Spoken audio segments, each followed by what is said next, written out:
Permitido aí, Cristóvão. Beleza, gravando aí. Valeu, boa aula aí. Valeu. Obrigado.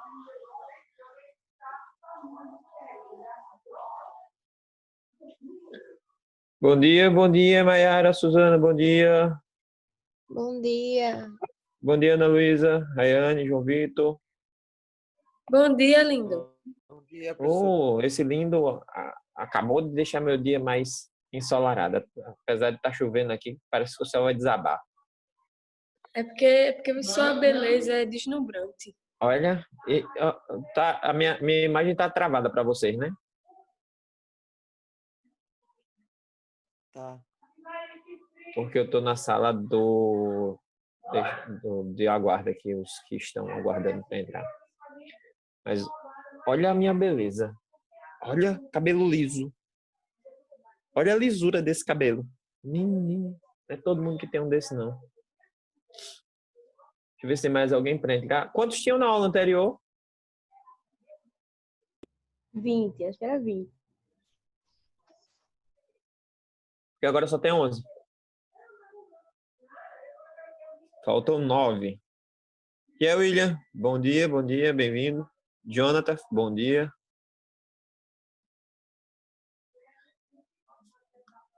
Malu, chegando.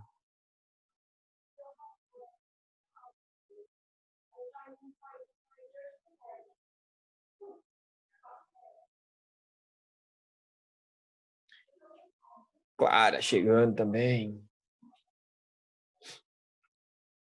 Bora. Cadê a galera? Vou dar uma chamada lá no grupo, bem rapidinho.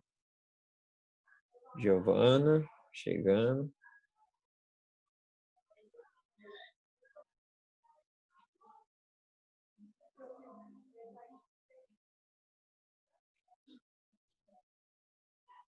Ó, tinha 20, tem 14, né? Faltam 6. Cadê os outros 6? Cadê essa galera?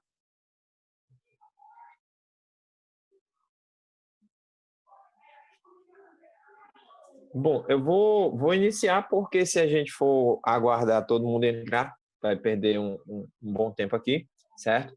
E aí, se alguém fizer pedido para entrar e ficar aqui na sala de espera, vocês, por favor, me avisem, tá? Alguém ativa o microfone e me avisa como a gente faz toda semana, ok? Beleza? Vamos nós.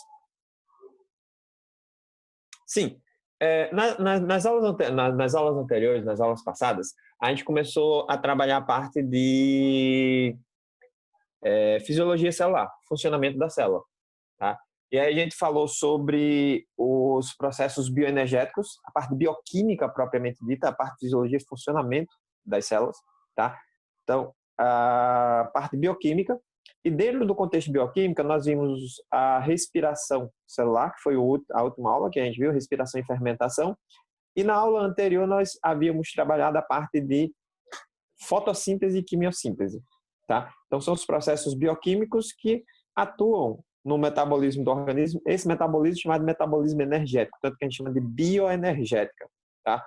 Hoje nós vamos continuar trabalhando isso, mas antes de iniciar essa parte de fisiologia celular, de funcionamento, porque o ponto principal para a gente lá na frente vai ser o processo de síntese de proteínas, síntese proteica, que é um outro aspecto metabólico celular, é um outro aspecto bioquímico celular.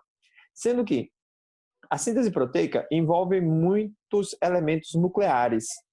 Então, para que eu compreenda melhor lá na frente a síntese de proteína, a gente precisa primeiro compreender a organização, a estrutura, as características inerentes ao núcleo celular. Então, a gente vai ver basicamente agora o núcleo celular e cromossomos, como que estão divididos os cromossomos em cada uma das espécies, na espécie humana, as anomalias cromossômicas, tá? A gente vai ver o núcleo celular, a organização do núcleo, a presença carioteca, como é a membrana e tal, o nucleolo, qual que é a função, enfim. A gente vai ver tudo relacionado a núcleo e cromossomos, tá? Para que depois a gente possa entrar no processo de síntese de proteína, mitose e meiose, tá? Que são 3 processos que estão interligados ao núcleo celular. A síntese proteica, a mitose e a meiose, que são os processos de divisão celular. Isso aí vocês já viram lá no 8º ou 9º ano, se eu não me engano, certo? Na disciplina de ciências, tá? Mas aqui a gente vai ver com um nível de detalhamento um pouquinho maior, tá? Então, é como que se lá vocês tivessem recebido a base, tanto que lá, ensino fundamental, vocês receberam um fundamento, a base, tá? E aqui a gente vai dar uma afunilada, aqui a gente vai dar uma lapidada nesse conhecimento de vocês, certo? Logicamente, alguns conteúdos, eles eventualmente podem ter ficado com algumas dúvidas, e isso aí, logicamente, a gente vai trabalhando agora no ensino médio, retirando essas dúvidas, certo? E aprofundando um pouco mais no conteúdo, tá? Então, vou começar aqui o compartilhamento de tela. Se aparecer alguém aí na sala de espera, vocês, por favor, me avisem, ok?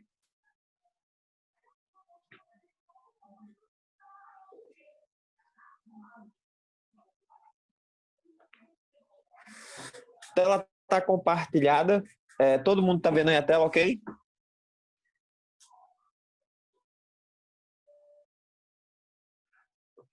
Alguém pode ativar o microfone e dizer se a tela e o áudio está ok? Ótimo. Ok, obrigado, Flor. Então, ó, biologia celular especificamente relacionada ao núcleo e cromossomos, tá? Então a gente vai... Não sei se vocês conseguem enxergar, mas o que a gente vem trabalhando é célula, e a gente começou a trabalhar a célula de fora para dentro.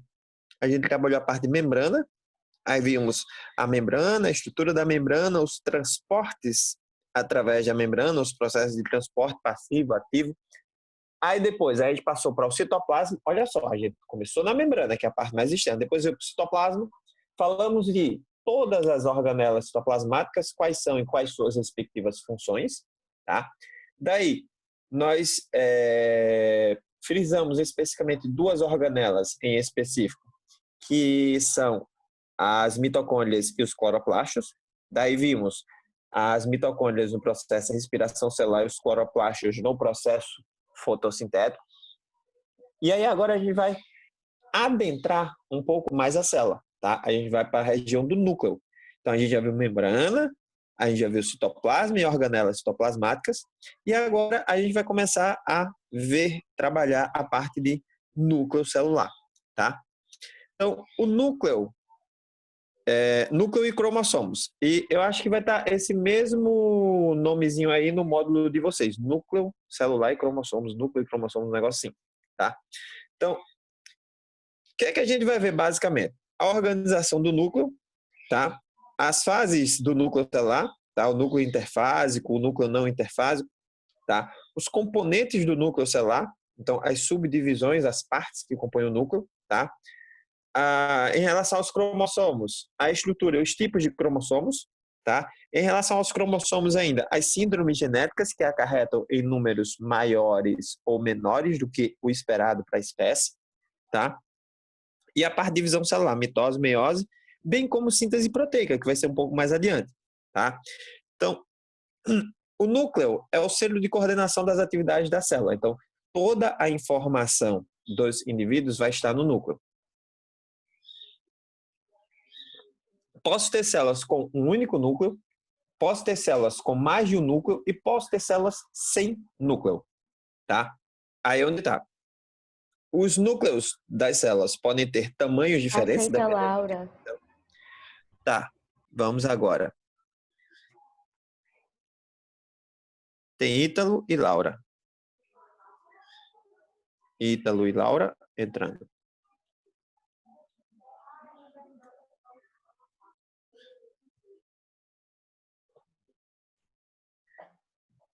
Pronto. Voltamos. Bom dia, professor. Bom dia, meu querido. Então, ó, o núcleo, ele vai ser o centro de coordenação das atividades, como eu disse a vocês, tá? Normalmente eu tenho um núcleo por célula, mas eu posso ter células polinucleadas e eu posso ter células anucleadas. Como assim, professor? Tá? Eu tenho, por exemplo, aí, esse primeiro exemplo, tá? É um protozáriozinho chamado de paramécio. Ele tem dois núcleos e esses núcleos têm tamanhos diferentes, tá? O núcleo maior recebe o nome de macronúcleo, o núcleo menor recebe o nome de micronúcleo. Professor, por que ele tem núcleos de tamanhos diferentes? Por exemplo, aqui na fibra muscular, que é essa vermelhinha aqui que está do lado, tá? Eu tenho vários núcleos em uma mesma célula, só que são núcleos de tamanhos iguais, tá? Ou um neutrófilo, que vai ter um núcleo que parece ser mais de um núcleo, mas na realidade é um núcleo que a gente chama de núcleo disforme. Mas enfim, preste atenção nesses dois carinhas aqui, tá? O paramécio, que é o protozoário, e a célula nuclear, e a célula muscular, perdão. Os dois são polinucleados ou multinucleados, tanto faz. Por quê? Porque tem mais de um núcleo. Sendo que no paramécio eu tenho núcleos de tamanhos diferentes. Pode ver que eu tenho um núcleo maior, que está aí mais no centro, em roxo, e aderido a ele um núcleo menor. Eles recebem o nome de macronúcleo, micronúcleo. E nos músculos eu tenho vários núcleos, todos eles de tamanhos iguais. Qual que é a diferença aí? O paramécio, ele é um protozoário unicelular. Esse micronúcleo do paramécio, ele vai ter material genético que será trocado com outros protozoários, tá, no processo de reprodução sexuada. Então, esse micronúcleo aí, ele tem como finalidade levar informações genéticas de um indivíduo para outro, fazendo assim com que haja um aumento na variabilidade genética dentro de determinados grupos de organismos. Então, esse micronúcleo aí, ele tem a função reprodutiva. Oi, sala de espera. Não tem ninguém aqui, eu tô olhando. Quem é que tá pedindo? Foi Ítalo que pediu. Menino, eu já tô na sala, o professor já me aceitou. Ítalo já tá. Valeu, Ana. Tá, eu já dei até bom dia para ele. Então, vamos lá. Voltando. Então, esse micronúcleo aí do paramécio, ele é um micronúcleo relacionado especificamente com a reprodução. Do mesmo jeito, eu posso ter células anucleadas, tá? Aqui, ó, a hemácia, tá? A hemácia, ela é uma célula anucleada, não tem núcleo. Tanto que as hemácias não dão origem a outras hemácias, tá? A hemácia, ela tem um tempo de vida, um período de vida específico. Se eu não me engano, são de aproximadamente 120 dias, tá? Então é como se a cada 120 dias uma hemácia minha morresse e outra hemácia vai ser produzida. E aí, se vocês lembram lá da parte de histologia, da parte de tecidos, tá? A gente ainda não viu, a gente vai ver ainda. Na parte de tecidos, ou a gente viu, não viu. Na parte de tecidos, a gente vai ver que existe um tecido chamado tecido hematopoético, que é conhecido como medula óssea. A medula óssea é quem produz os glóbulos sanguíneos. Então, o que acontece? As hemácias, elas são anucleadas. Elas vão ser produzidas, mas elas não conseguem replicar outras hemácias, pelo fato de não ter núcleo. Então, as hemácias, ela têm um tempo de vida limitado. Quando essa hemácia, ela para de funcionar ou ela começa a não funcionar direito, quando ela começa a não mais realizar as suas funções, o próprio organismo se encarrega de retirá-la, de degenerá-la e produzir uma nova hemácia a partir da medula óssea. Ou seja, hemácia não tem núcleo e, consequentemente, não consegue gerar outra hemácia, tá? Então, como disse, em geral, há um núcleo por célula. Células sem núcleo são apenas uma fase de vida, ou seja, as hemácias só têm uma fase de vida, ela não replica, certo? As células binucleadas, então binucleadas aí, o paramécio tem um macronúcleo, micronúcleo, plurinucleadas ou polinucleadas, tanto faz, a fibra muscular. Eu também tenho alguns outros organismos, como nos fungos, tá? Eu posso ter fungos que têm hifas polinucleadas, ou seja, são estruturas que vão ter muitos núcleos também. Mas aqui ele falou especificamente nas fibras musculares, tá? Então vocês podem ter o termo plurinucleadas ou polinucleadas. Pluri quer dizer muitos, pluri quer dizer vários, poli quer dizer muitos, tá?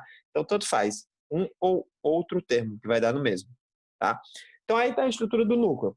Isso que vocês veem em amarelo mais forte, então um amarelo mais escuro por fora, é o envelope nuclear, que é chamado de carioteca.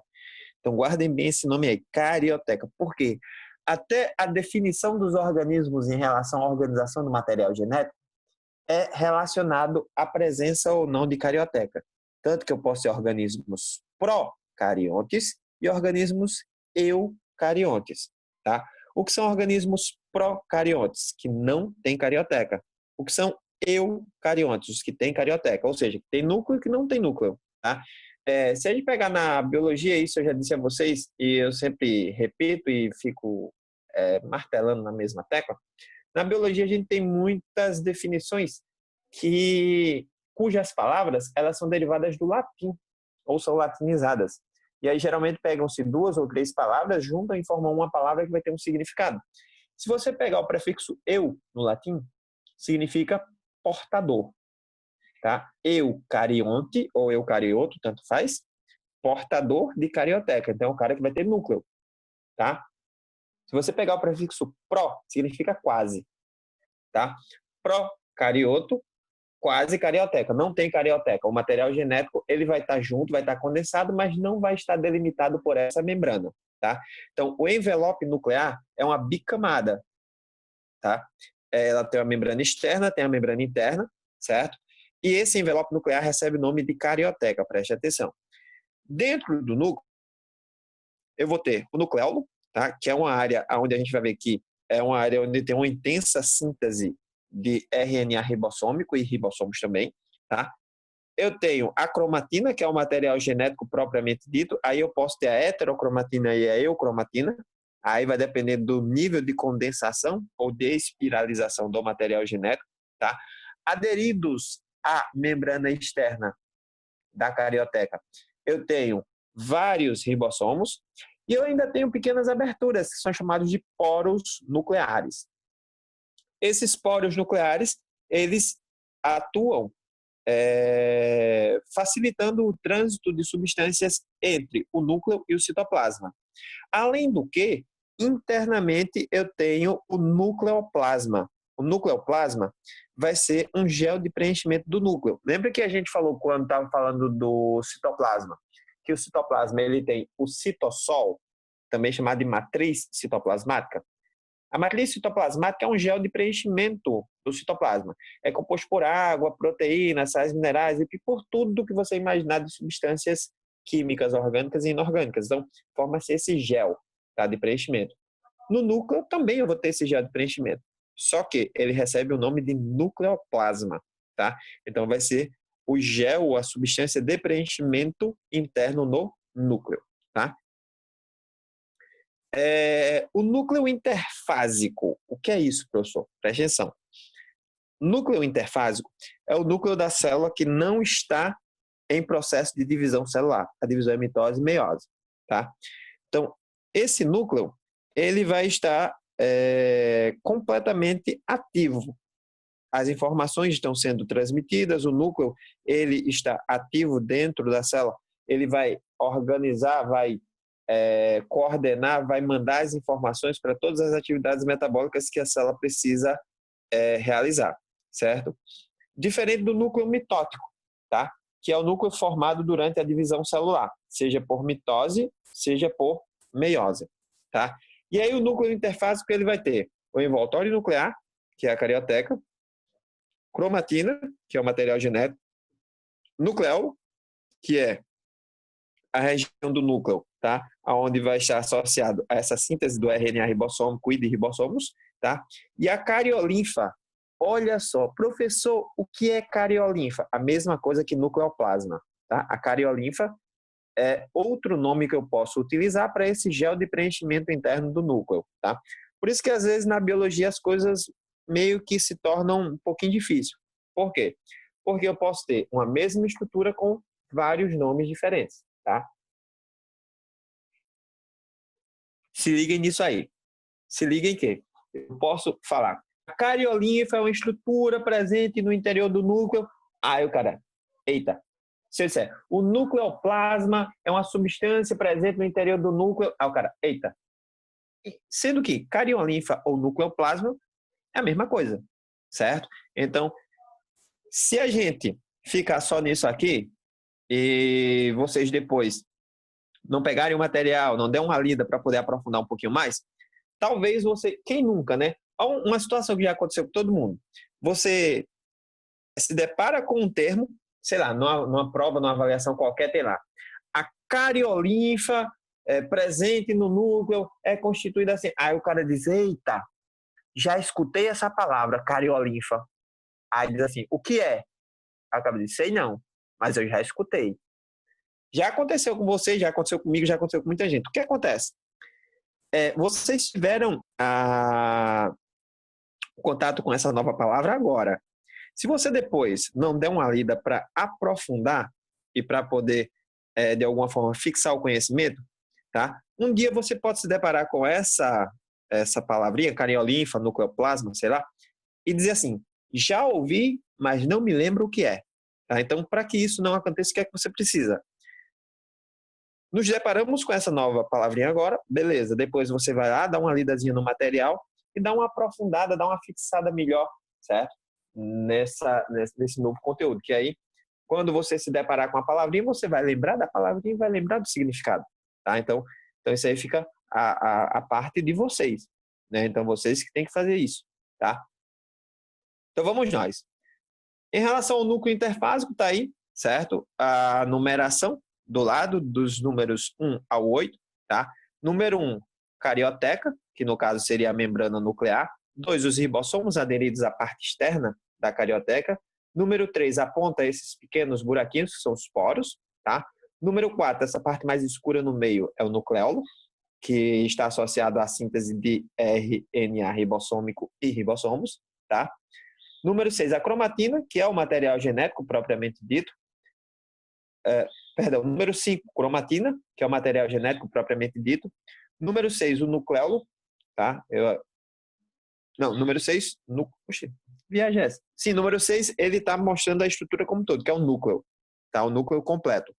Número 7, o retículo endoplasmático rugoso, que ele fica aderido diretamente à carioteca, certo? E número 8, o gel de preenchimento interno, que é o nucleoplasma, também chamado de cariolinfa, certo? Então, lembre-se desses dois nomezinhos aí.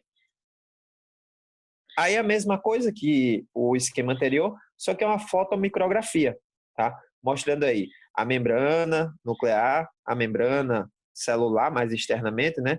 Tem até umas mitocôndrias ali perto e tal. Aí no núcleo, você vai ver a cromatina, você vai ver a cromatina condensada, tanto quanto descondensada, o nucleolo, tá? E a membrana nuclear. Se vocês prestarem atenção na membrana nuclear, em alguns pontos, tá? Dá para a gente observar que ela tem como se fossem umas falhazinhas, umas descontinuidades. Na realidade, isso aí são Dado, agora é verdade. Tá. Laura Maria. Acertei? Acertou. Pronto. Então tá. Então, se vocês observarem essas descontinuidades, é como se fossem falhas, digamos assim, na membrana, são os poros, essas partinhas mais branquinhas aqui, ó. Tá? Eu acho que eu tenho um outro esqueminha aqui que ele vai mostrar melhor. Então tá aqui a estrutura do núcleo, tá? O envoltório nuclear, tá? As áreas claras, a eucromatina, as áreas escuras, a heterocromatina, e no interior, o nucleolo. E aqui os poros, ó. Essas aberturazinhas aqui são os poros. Aqui, a membrana dupla, tá? Essa parte que está aí à esquerda, mais ao centro, tá? É o nucleolo, tá? E no interior, essas partes escuras, tá? A cromatina, tá? A heterocromatina, bem como a eucromatina. Tenham calma que quando chegar lá na frente a gente vai saber o que é essa heterocromatina, o que é essa eucromatina. Por enquanto, a gente só precisa saber que a cromatina é o material genético, é o DNA. Simples assim, tá? Ela ser diferenciada em heterocromatina ou eucromatina vai depender da forma como esse DNA ele vai se apresentar na célula, certo? Então, se liguem nisso aí. Então, até então, para a gente, o que importa saber é que a cromatina é o material genético. Ponto. Aqui são proteínas nucleares, isso aqui para a gente, por enquanto, não é necessário. Lá na frente a gente vai voltar nesse slide depois que a gente vê os processos relacionados com o núcleo para a gente poder entender os mecanismos enzimáticos. Você vai falar basicamente das enzimas e proteínas nucleares que estão associados a algum tipo de função relacionada ao núcleo, tá? Mas primeiro vamos entender o núcleo para depois entender o funcionamento do núcleo, tá? Então, o envoltório nuclear, também chamado de carioteca, tá? Os poros, eles deixam passagem livre para moléculas pequenas, tá? Sendo que moléculas maiores devem ter um sinal reconhecido por proteínas, para que, aumente a sua abertura. Então, esse poro nuclear, ele vai, de alguma maneira, coordenar a passagem de algumas substâncias. Por quê? Tudo pode entrar e sair do núcleo, exceto o DNA. Daí, a molécula de DNA é uma molécula grande. Por quê? Porque o DNA vai estar organizado em cromossomos, que são estruturas maiores. Então, os cromossomos, eles são grandes demais para atravessar os poros. Por isso que o DNA, nos eucariontes, fica praticamente exclusivo à região do núcleo. Fora do núcleo, nos eucariontes, eu vou encontrar DNA no interior das mitocôndrias ou do cloroplasto, e só. Tá? Tudo que eu preciso fazer no citoplasma, quem vai fazer para mim é o RNA, que é uma molécula menor e mais simples. Tá? E o RNA consegue atravessar esse poro. Então, por isso que o poro ele tem essa característica de reconhecimento de sinais químicos. Para quê? Para evitar a saída de cromossomos, para evitar a saída do DNA. Até porque o cromossomo ele é grande demais para atravessar o poro da membrana. Então, os cromossomos, tá? O DNA em si, ele fica restrito à região do núcleo. Tá? Cada poro é rodeado de proteínas que controlam a sua abertura. Então, esse poro ele pode ficar um pouco maior, dependendo da substância que esteja passando, ou ele pode ficar menor. Tá? O número de poros é proporcional à atividade da célula. Isso aí é uma coisa lógica. Por quê? Quem é que coordena e controla todas as atividades celulares? O núcleo. O núcleo é quem tem a informação genética. O núcleo é quem tem todo o aparato de informações que vão ser levados até o citoplasma para que o metabolismo celular aconteça. Daí, se eu tenho células que são metabolicamente mais ativas, eu tenho que transmitir essas informações de maneira mais massiva, ou seja, uma quantidade maior de informações. Então, para isso, eu tenho, logicamente, os RNAs, tá? Especificamente um RNA que a gente vai ver que é chamado de RNA mensageiro. Tá? E aí, esses RNAs, eles têm que estar correndo de lá para cá, do núcleo para o citoplasma, para poder levar a informação genética. Se eu tenho muita informação para ser levada, porque eu tenho muito metabolismo na célula, eu preciso, logicamente, também de uma maior quantidade de portas, digamos assim, para eu poder ficar transitando, entrando e saindo. Então, esses poros, eles são mais numerosos se a atividade metabólica da célula for mais intensa.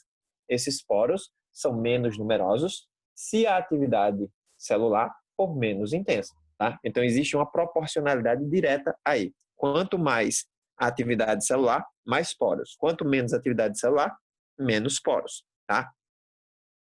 Então, aí, ó, pronto, acho que é nesse slidezinho aí que eu estava querendo mostrar para vocês. Tá? O envoltório nuclear, dá para ver o retículo endoplasmático ao redor do núcleo, essa parte mais escura no meio, tá? É o nucleolo. E aqui, ó, não sei se vocês conseguem ver, tem algumas setinhas, ó.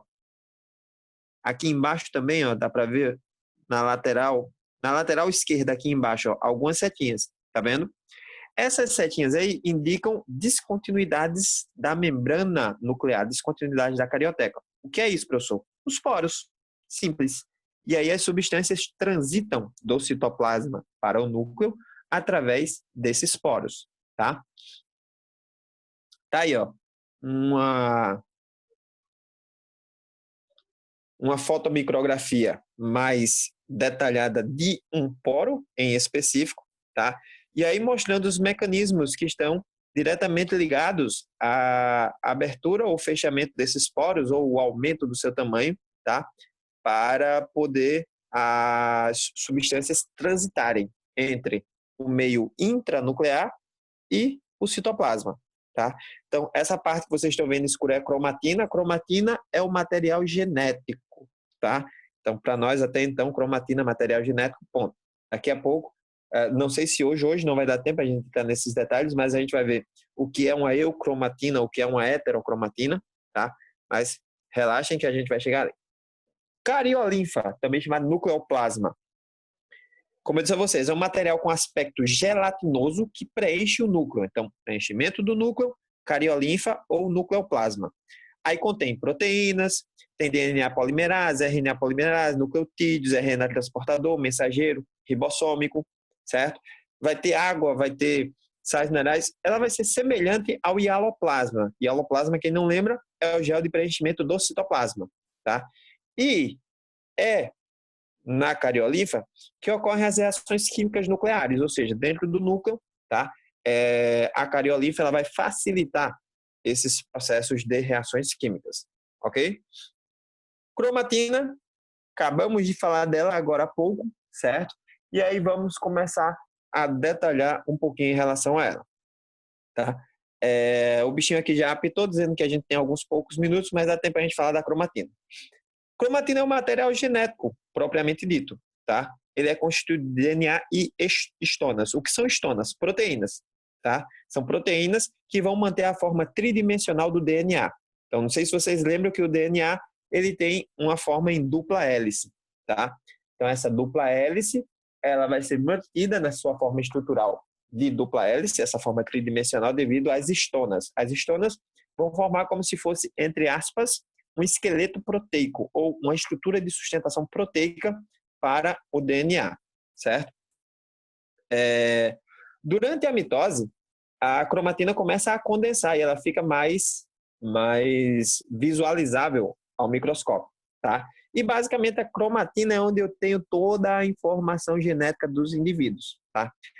A nossa cromatina, ela está dividida em 46 cromossomos, tá? Esses 46 cromossomos estão em 23 pares, tá? Eu tenho 22 pares de cromossomos do tipo autossômico. O que é isso, professor? São os cromossomos que estão ligados a todas as tuas características, todas, exceto a determinação do sexo. Por quê? Porque a determinação do sexo se dá por um par de cromossomos em específico, que é o par sexual, que é o cromossomo X e o cromossomo Y. Então, em indivíduos do gênero masculino, eu tenho XY. Em indivíduos do gênero feminino, eu tenho XX, tá? E aí, esses cromossomos estão diretamente ligados às características de determinação do sexo do indivíduo, tá? Então, preste atenção. Eu tenho 46 cromossomos e estão aos pares. Isso quer dizer que eu tenho 23 pares. Desses 23 pares, eu tenho 22 pares autossômicos e eu tenho um par sexual, certo? Então, preste atenção nisso aí, tá? Então, a cromatina em si, certo? Tá mostrando aí, ó, a estrutura do DNA, a molécula do DNA, ó, que ela é uma estrutura com a dupla hélice, certo? E as estonas que estão aqui, ó, essas bolinhas amarelas, tá? As estonas, elas vão formar uma estrutura de sustentação proteica do meu DNA. E aí, DNA mais estonas vão formar os meus cromossomos. Simples assim, tá? Então, toda a minha cromatina, todo o meu material genético, ele vai estar organizado em cromossomos. No caso da espécie humana, como eu disse anteriormente, são 46 cromossomos, tá? Dividido em 23 pares, aonde eu tenho 22 pares autossômicos, que desencadeiam todas as tuas características, e um par sexual, que está diretamente relacionado à determinação do sexo do indivíduo. Então tá aí, ó. Heterocromatina e eocromatina. Qual vai ser a diferença? Tá? A heterocromatina vai ser a cromatina condensada. E ela estando condensada, ela está inativa. Por quê? Porque ela só condensa durante o processo de divisão celular. Seja mitose, seja meiose, tá? A eucromatina, ela vai estar descondensada, ela vai estar filamentosa, tá? E aí, ela vai estar na sua forma ativa. Então, tá aqui, ó. Eu tenho o DNA mais as estonas, certo? E aí isso vai formar como se fosse um solenoide, tá? Que é como se fosse dobras sobre dobras, tá? Isso vai me dar um esqueleto proteico, como eu disse a vocês, é uma estrutura de sustentação, tá? Do DNA. E aí esse esqueleto proteico ele vai começar a condensar, ou seja, dar voltas sobre si, certo? São enrolamentos sucessivos e vai formar um cromossomo condensado. Quando ele está nessa fase condensada aqui, ó, do jeito que ele está aqui, ele está inativo, tá? Daí, pronto. A sua forma inativa, que é a heterocromatina, certo? Então, a heterocromatina seria o cromossomo condensado, tá? E a eucromatina, descondensado. Heterocromatina eu vou encontrar durante o processo de divisão celular. Eucromatina eu vou encontrar no núcleo interfásico, aonde a célula não está em divisão celular, e o núcleo ele vai estar coordenando todas as atividades da célula, tá? Então, o aplicativozinho aqui já indicou que o nosso tempo ele está acabando. Deixa eu só colocar o óculos aqui, porque eu estava olhando. Eu sei que eu estou... cabelo bem lisinho. Não tá bem lisinho? Eu fiz alisamento ontem. Então, como eu estava dizendo, essa parte de núcleo a gente começou agora, certo? A gente começou a ver o material genético, deu para a gente começar a diferenciar a cromatina, eucromatina, heterocromatina, as partes do núcleo, certo? E a partir da próxima semana a gente vai ver a constituição genética dos indivíduos, tá? Então, disse a vocês, temos que ter 46 cromossomos, mas todo mundo tem 46? Deveria ter. Só que podem ocorrer erros durante o processo de formação de gametas e esses erros acarretam em síndromes genéticas. E aí a gente vai ver que, dependendo do tipo de cromossomo e quantos cromossomos eu tiver, eu posso ter as euploidias, as aneuploidias, eu posso ter 3 cromossomos no lugar de 2, aí eu tenho a trissomia. Tanto que uma das trissomias mais conhecidas é a síndrome de Down, né, que é a trissomia do cromossomo 21. Então, na posição 21, ao invés de ter um par de cromossomos, eu tenho 3. E aí os indivíduos, eles acabam apresentando aquelas características típicas da síndrome de Down, certo? E eu tenho várias outras síndromes genéticas que a gente também vai trabalhar, certo? Então, até então, para a gente, tá? Já está de bom tamanho entender a constituição do núcleo, a configuração do núcleo, as partes do núcleo, bem como a função de cada uma dessas partes do núcleo, tá? Para que agora a gente comece a trabalhar cromossomos, alterações cromossômicas, sejam elas numéricas ou estruturais, tá? Porque eu tenho também as mutações gênicas, que são as mutações onde ocorre a alteração no cromossomo, não necessariamente no núcleo, mas na organização do cromossomo, tá? E aí a gente vai vendo isso aí paulatinamente, tá? Então, por hoje nós vamos ficando por aqui. O aplicativo já está dizendo que o nosso tempo já está chegando ao fim, certo? Boa semana. Então, deixa eu ver aqui o que colocaram no bate-papo. É só elogio dizendo que eu sou lindo. Isso é normal, acontece sempre. Mas, enfim, por hoje nós vamos ficando por aqui, meus amores, tá? Próxima semana vamos estar aqui de novo, tá? E vamos dar continuidade ao que a gente começou hoje, ok? Então, bom finalzinho de semana aí para vocês. Relaxem, vamos descansar. Enquanto o coronga estiver por aí, vamos seguir o isolamento, certo? E assim que o coronga passar, nós aglomera de novo. É isso aí. Então, um beijo para todo mundo e até a próxima Tchau, semana. professor. Sim, fiquem de olho. Tchau, Mayara, meu amor. Fiquem de olho no AVA, certo? Que vai abrir as atividades lá para vocês. Eu sei que, assim, a gente está numa nova dinâmica, tanto para vocês quanto para a gente, né? Essa vida online, tá? Eu vou deixar com um tempinho um pouquinho maior para que vocês possam ter esse tempo hábil para poder responder. Eu sei que para vocês é cansativo, porque para a gente também é cansativo, tá? O tempo todo na frente de um computador, em um celular, enfim, certo? A gente sabe que é cansativo, é uma rotina nova, a gente está se adequando a isso agora, mas é necessário, tá? Então, vou colocar lá as atividades no Avassai e vocês vão ter um tempinho, eu vou dar um tempinho mais longo para que vocês possam cumprir com as atividades, ok? Beijo para todos e até a próxima semana. Valeu. Até semana que vem, professor. Valeu. Tchauzinho para todos. Alô,